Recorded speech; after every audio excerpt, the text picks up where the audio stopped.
que é a Bíblia e hoje especificamente quero tratar sobre a queda. Porque, de acordo com o nosso livro texto lá da Sociedade Bíblica do Brasil, esse incrível livro, eu tenho essa edição em minha mesmo, segunda edição revisada da Sociedade Bíblica do Brasil, SBB, o Manual Bíblico, muito legal. E isso aqui traz muito tipo de conteúdo, muitos conteúdos por aqui, mas ultimamente, eu estou bem no comecinho do livro que trata sobre a Bíblia, né? O que é a Bíblia? E o texto diz o seguinte, olha, segundo Steve Walton: para muitas pessoas a Bíblia é um livro desconhecido, o que ela contém, do que se trata. É melhor ver a Bíblia como um todo para não nos perdermos em meio aos detalhes. As duas maneiras mais eficazes de analisar a Bíblia são, primeiro, considerá-la uma grande história e ouvi-la como uma testemunha. Então a Bíblia é uma testemunha, um texto de testemunho e também uma grande história. A grande história, a Bíblia é um magnífico livro de histórias cheio de narrativas muito bem escritas, mas ela é a mais do que uma coleção de histórias. Há uma grande história contada pelo conjunto de relatos individuais.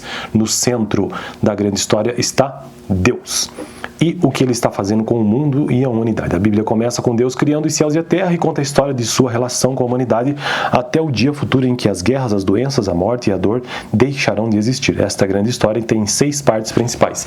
Bom, a primeira parte eu já tratei sobre a criação e hoje então vamos entender o que significa essa queda, porque são 6 partes: a criação, a queda, Israel, Jesus, os seguidores de Cristo e o fim dos tempos. A queda, especificamente, o pequeno texto que eu tenho aqui nesse livro diz o seguinte de forma introdutória: Deus deu às primeiras pessoas liberdade para explorar o jardim em que as colocou, no jardim do Éden, mas proibiu-as de comer o fruto de uma determinada árvore. Isso está registrado no capítulo 2 de Gênesis, verso 15 e 17. Influenciados por uma serpente falante, a personificação do mal nesse caso, elas decidiram não fazer a vontade de Deus. Gênesis capítulo 3, verso 1 ao 7. E Deus reagiu expulsando-as do jardim. Gênesis capítulo 3, verso 22 ao 24.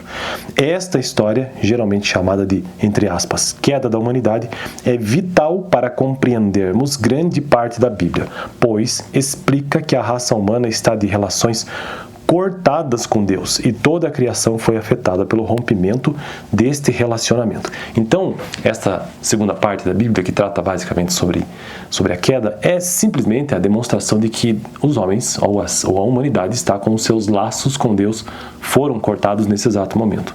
Bom, então eu fico por aqui, um brevíssimo vídeo mesmo só para entender essa outra importante parte da Bíblia, né, como introdução à Bíblia, porque tem muita gente que não sabe nem exatamente o que é a Bíblia, né?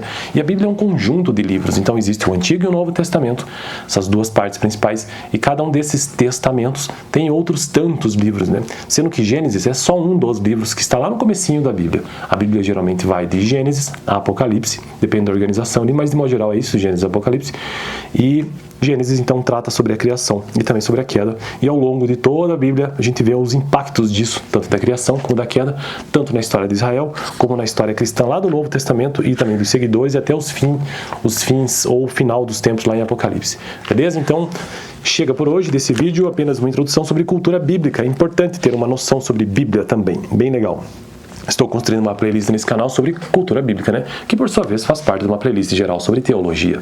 E o livro texto base que eu estou utilizando, já mostrei, esse livro aqui, ó, da Sociedade Bíblica do Brasil, muito bom esse livro é meu mesmo, assim como todos esses livros de teologia que também são meus. E eu super indico, o Manual Bíblico SBB.